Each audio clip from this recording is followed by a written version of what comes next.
Frequently the question is asked, just how effective is the threat of punishment in keeping men from doing things they should not do?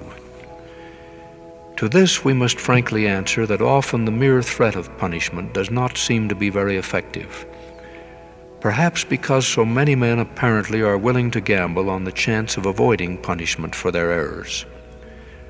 In contemplating some misdeed, they often weigh the supposed pleasures against the possible penalties, and then they weigh the chances of escaping the penalties and act accordingly.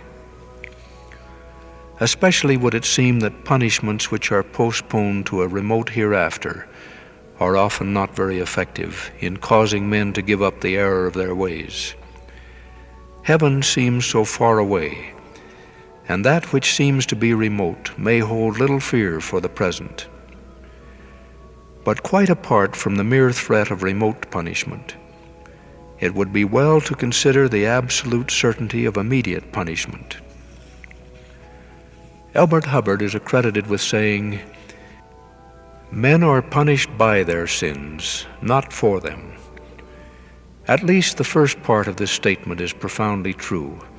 We are certainly punished by our sins. If we do something we shouldn't do, even if no one else knows it, the gnawing accusation of our own conscience is one form of immediate and unavoidable punishment. The accusation of others is only intermittent, but our own inward accusation can be constant. It hangs as a backdrop to all that we do. Whatever thoughts we may think, always behind them is the suggestion of other accusing thoughts. Whatever hours we may sleep, always there is the chance of dreaming, and always there is the certainty of waking. There may be those whom we may think have gotten away with some misdeed without punishment. But if we think so, it is only because we do not know what goes on inside them.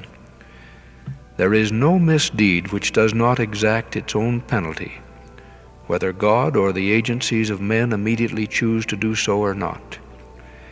There is no kind of malpractice, the consequences of which are reserved wholly for the hereafter. We may gamble on outsmarting the law. We may gamble on the seeming remoteness of heaven and its judgments. We may even gamble on the leniency of men and on the mercy of God.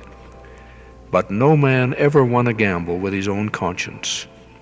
Even should he think he has beaten his conscience into submission, his misdeeds still leave their marks upon him.